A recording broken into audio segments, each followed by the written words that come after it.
intervalo. Exemplo, duas cartas. Q1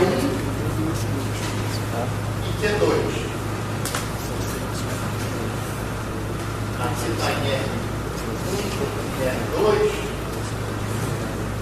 E aí isso aqui é o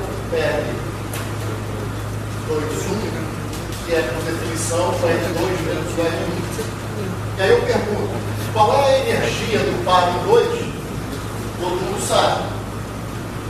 Vamos lá, Q1, Q2, sobre 4 e Y0, R21 ou R2, tanto faz, certo?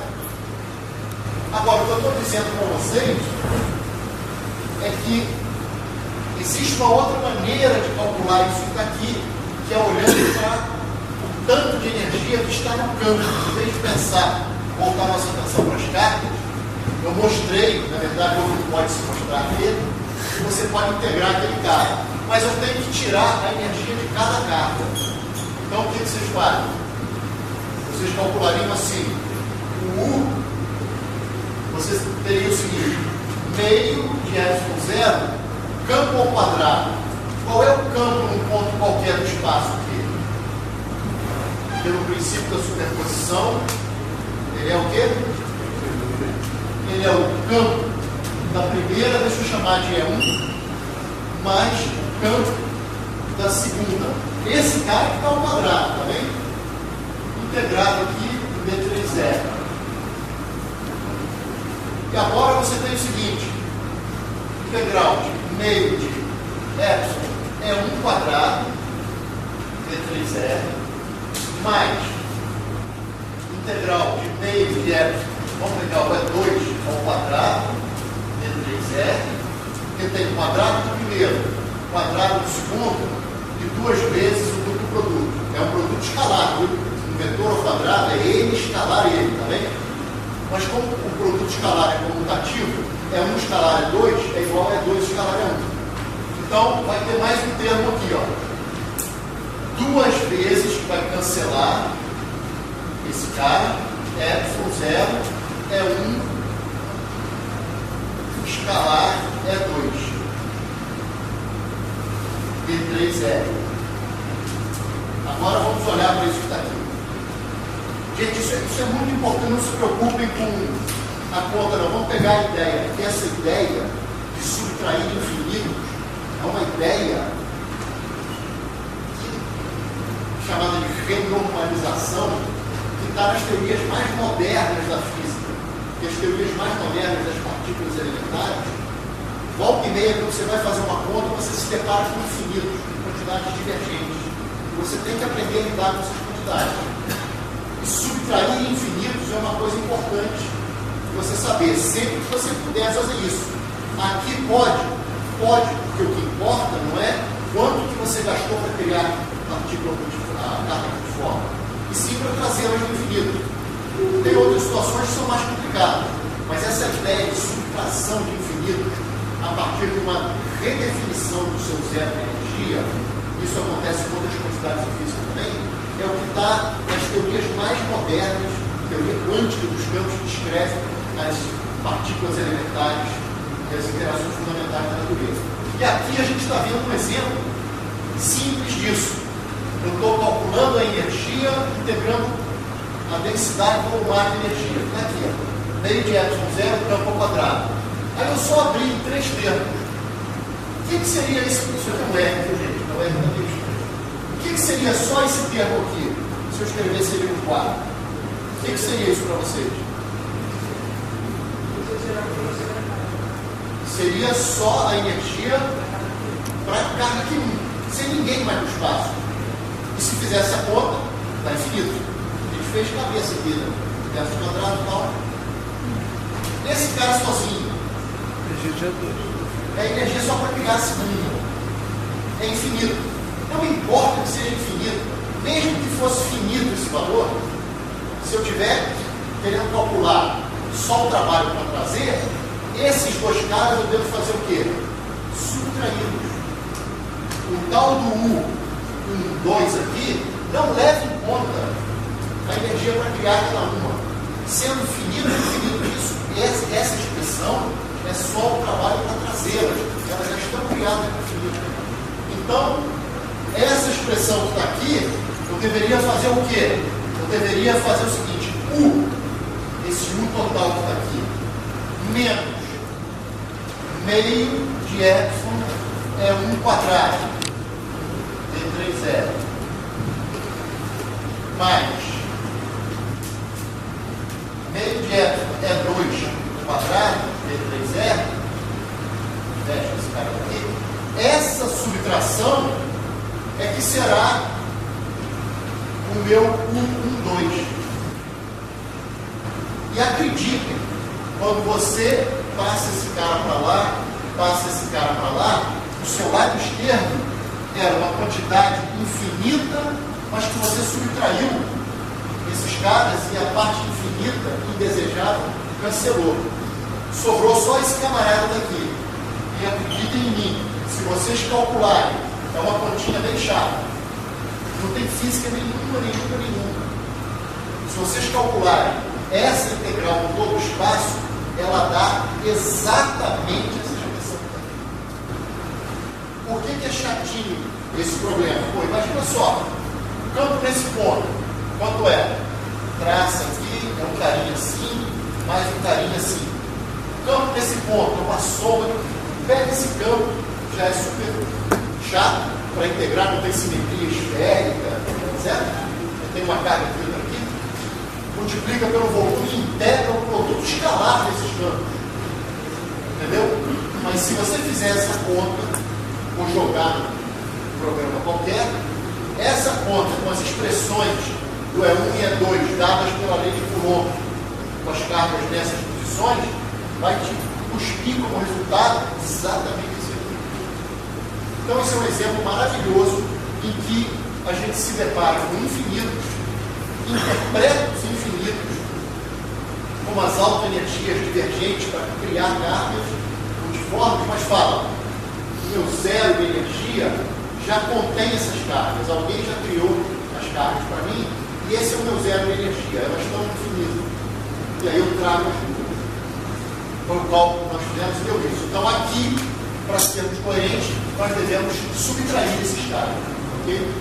Gente, isso eu não vou cobrar em prova, nem nada, mas isso é uma coisa das mais bonitas que existem hoje em dia. E aqui é um exemplo simples onde se verifica esse cancelamento, essa subtração de infinitos. Lá na teoria das partículas elementares e campos, tem coisas que são uma roubalheira um pouco mais desonesta dele, como se estivesse varrendo a sujeira para debaixo do tapete. E esse tipo de coisa, porque quando a mecânica quântica foi criada, ela demorou uns 25 anos para ser criada, no início do século passado, 1900 a 1925. E aí ela foi criada, o pessoal arrebentou com física atômica, chegou em várias química, chegaram em vários resultados.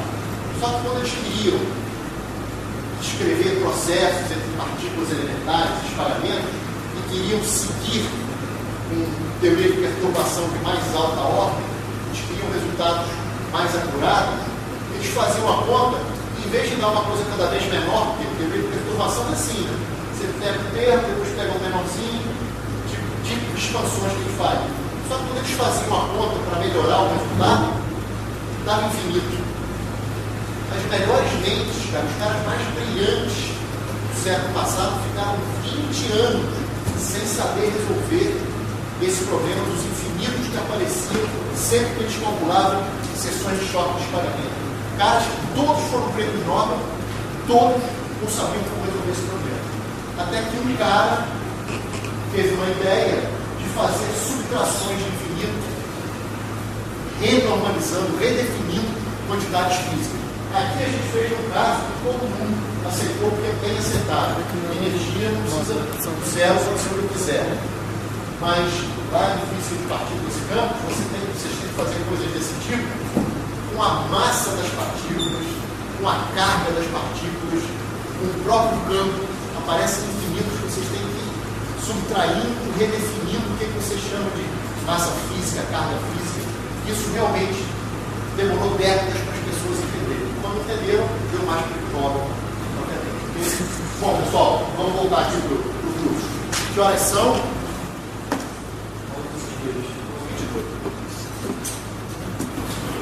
Maravilha. Vamos lá. Nós vamos entrar agora numa parte que é extremamente sutil e difícil. Difícil não pelas contas, mas pela sutileza mesmo, ok? Que é considerar dialético.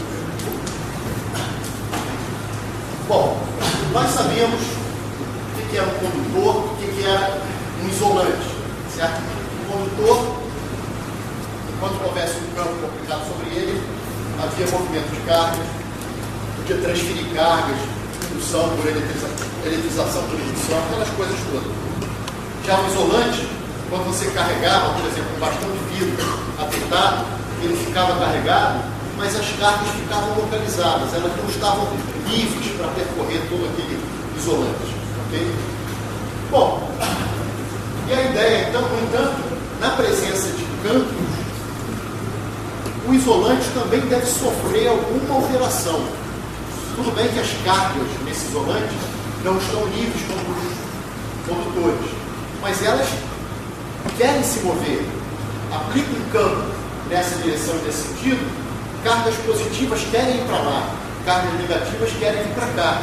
Então você vai tentar separar essas cargas, mas elas estão presas, elas estão ligadas, mas elas sofrem a distribuição dessas cargas. Pense nas moléculas, por exemplo, elas se alteram.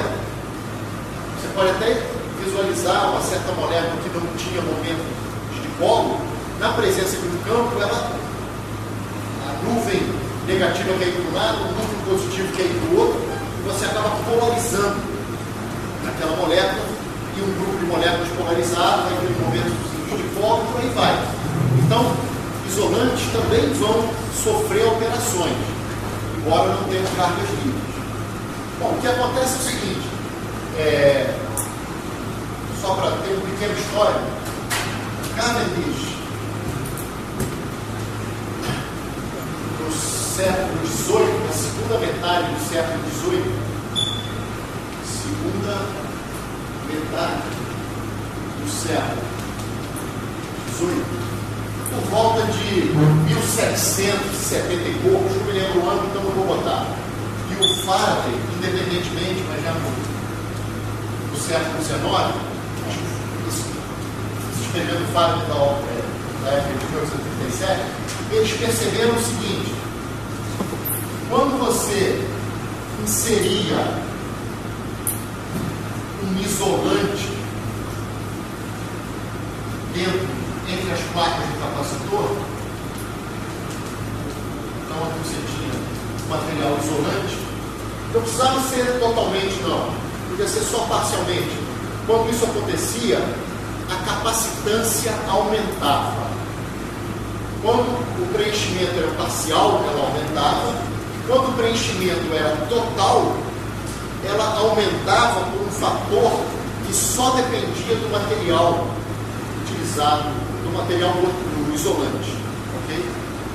E esse fator pelo qual aumentava a capacitância, que eu vou chamar de kappa, é chamado de constante dielétrica daquele isolante, e por isso o isolante também é chamado de dielétrico.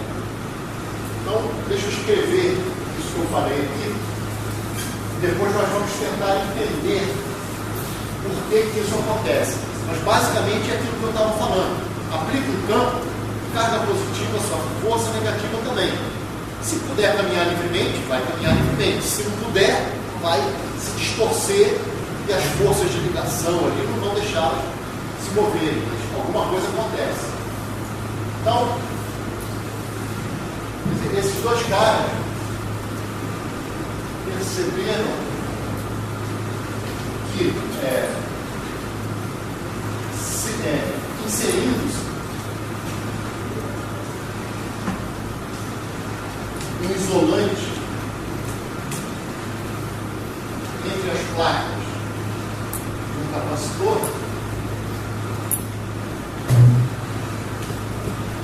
o C, vou chamar de C0, cara sem o isolante também, ele vai para um outro valor que é maior do que C0. Então, o C0 é com vácuo. Na verdade, em termos de propriedades elétricas, o ar é muito parecido com o vácuo. Tudo bem. Isso inserindo-se e não preenchendo totalmente. Eu não falei nada sobre preencher ou não totalmente. No caso de preencher totalmente, o que acontece é que essa capacitância nova ela é maior do que essa por um fator que é chamado de capa e denominado constante de elétrica daquele isolante. Então vamos escrever isso também. Então, no caso de preenchimento total, então, para preenchimento total,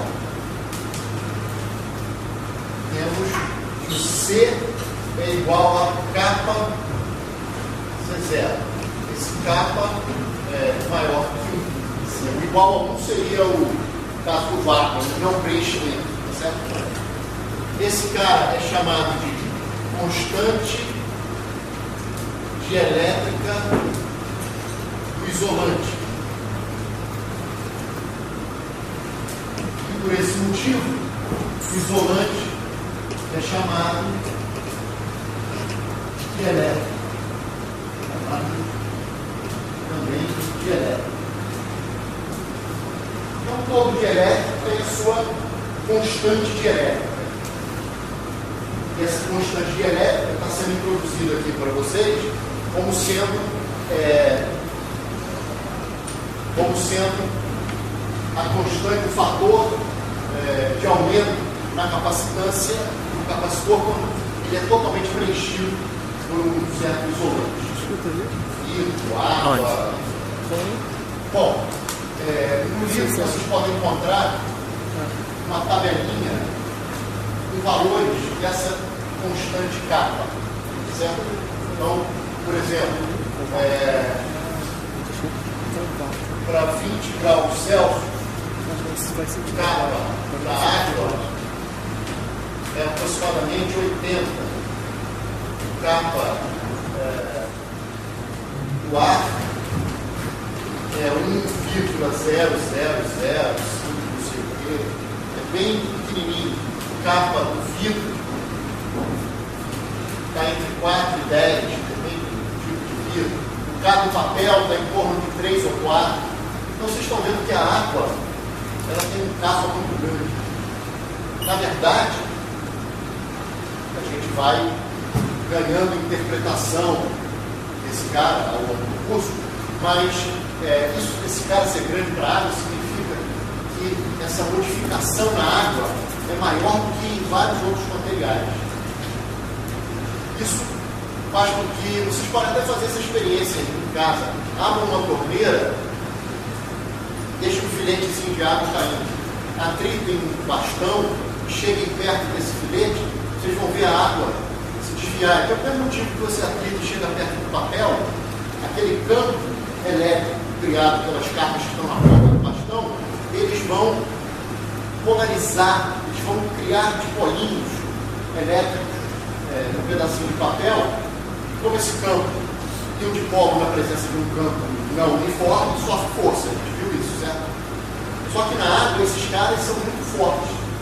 Então é um efeito muito fácil de você observar. É um experimento bem tranquilo. Vocês vão ver que a água, dependendo de quanto vocês atritarem, quão próximo do filete que vocês chegarem, a água quase que chega a ficar horizontal num certo trecho. Bom, isso aí não foi uma coisa empírica descoberta pelo Cavendish no século XVIII, depois, independentemente, pelo Faraday no século XIX. Por que isso ocorre? Então, vamos tentar entender qualitativamente por que isso ocorre. E é mais ou menos o que eu estava dizendo para vocês. O dielétrico, na presença de um campo externo, ele acaba se alterando. Aparecem pequenos dipolinhos. Talvez essa seja uma visão boa para vocês, porque a gente trabalhou tanto com dipolo, né? Como se cada moléculazinha quisesse se polarizar, carga positiva para um lado e negativa para o outro, mas elas estão ligadas, elas não se soltam por aí. E esse novo cara cheio de dipolinhos, ele também cria um campo que, somado com o campo original, dá o campo total. Tá certo? Então existe aí. Então vamos botar aqui, ó. O que isso ocorre? Uma discussão bem qualitativa, certo? Então imagine aqui uma peça de um dielétrico. Então isso aqui é um dielétrico, ou seja, um isolante que tem lá a sua constante dielétrica K. Imagine que aqui eu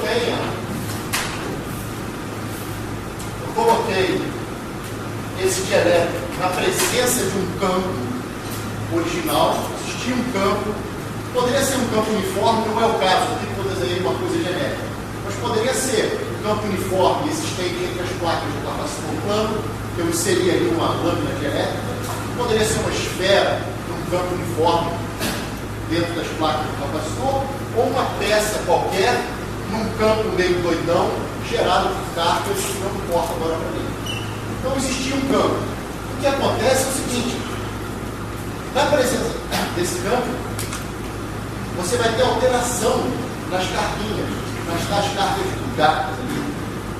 Algo do tipo assim: esse cara tenta levar uma carguinha mais para lá, uma menos para cá. Esse cara também, vamos supor que esse meio seja um meio não desses muito complicados, e que se o campo está para lá, você tende a criar um dipolinho nessa direção.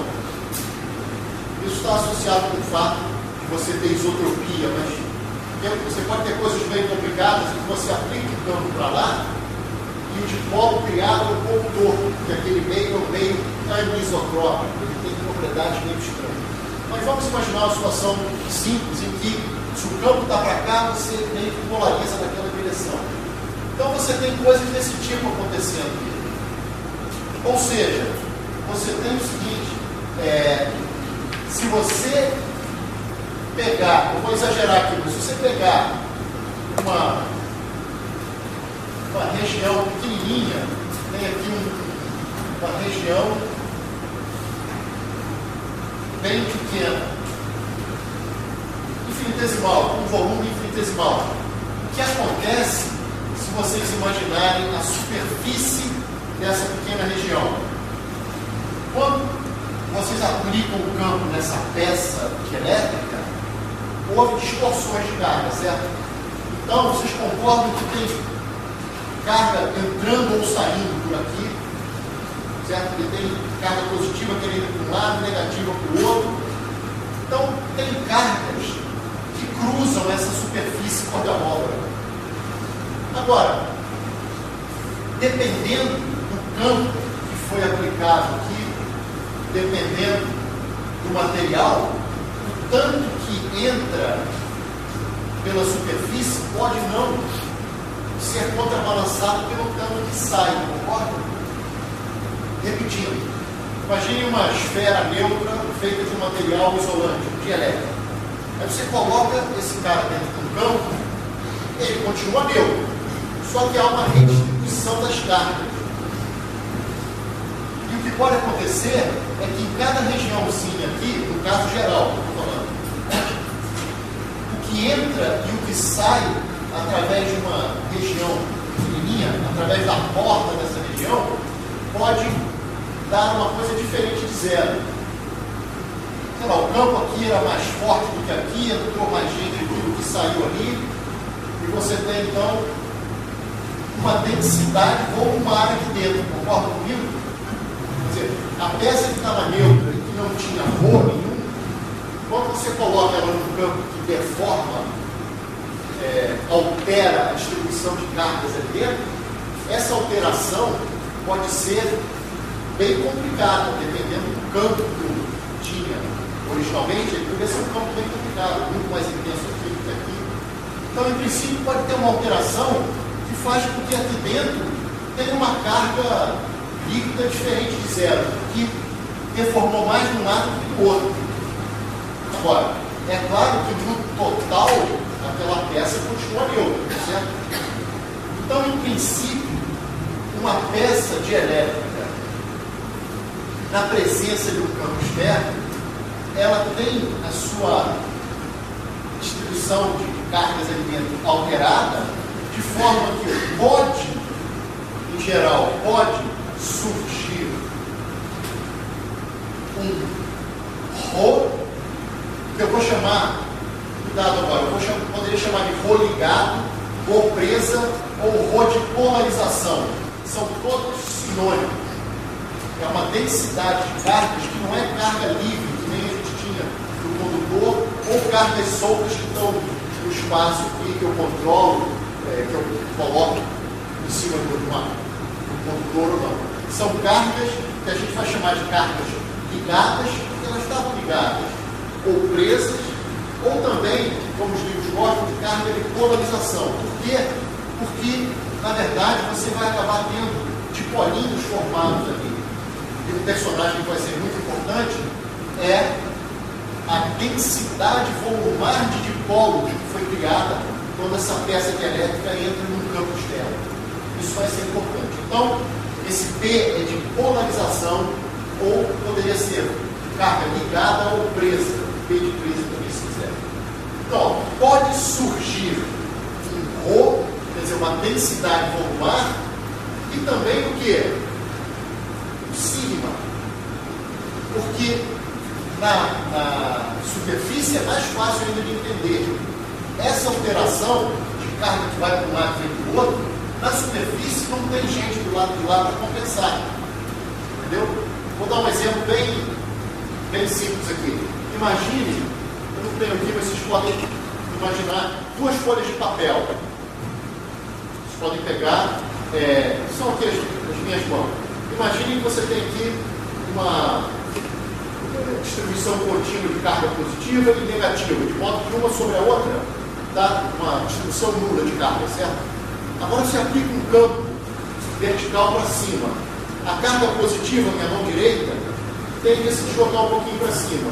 A negativa, minha mão esquerda, tende a se deslocar um pouquinho para baixo. Não sobrou uma tirinha em cima de mão direita, que não está compensada pela mão esquerda? Não sobrou uma tirinha de mão esquerda embaixo, que não está compensada pela mão direita? O resto continua uma sobre a outra. Então você tem uma tirinha positiva em cima e uma tirinha negativa embaixo. Esse é um exemplo bem simples, e é o que acontece com o capacitor de placas planas, quando você insere uma lâmina ali dentro. Tinha um campo, por exemplo, para cima, suponho que a placa de baixo seja positiva, você vai acabar deformando aquele dielétrico, mas de tal maneira que, como é um campo uniforme, que tende a deformar igualmente, aquela peça é homogênea, feita de um material igual em todas as partes, então, no miolo dele, todas as alterações são canceladas. Cada volumezinho, tudo que entra saiu. Mas chegou lá em cima, não tem ninguém para compensar. Sobrou carga positiva lá em cima. E aqui embaixo sobrou carga negativa. Entenderam? Então, tudo isso é para dizer o seguinte, que dielétrico, quer dizer, num dielétrico, aqui deveria escrever o que eu falei, em campo externo. Esse campo externo que provoca tudo. Pode surgir um Rho e um sigma P. Esse P, só uma notação, é de polarização. Tá? Ou ligada ou presa, ok? Então, qualitativamente, eu quero que vocês estejam convencidos de que uma peça dielétrica que não tem cargas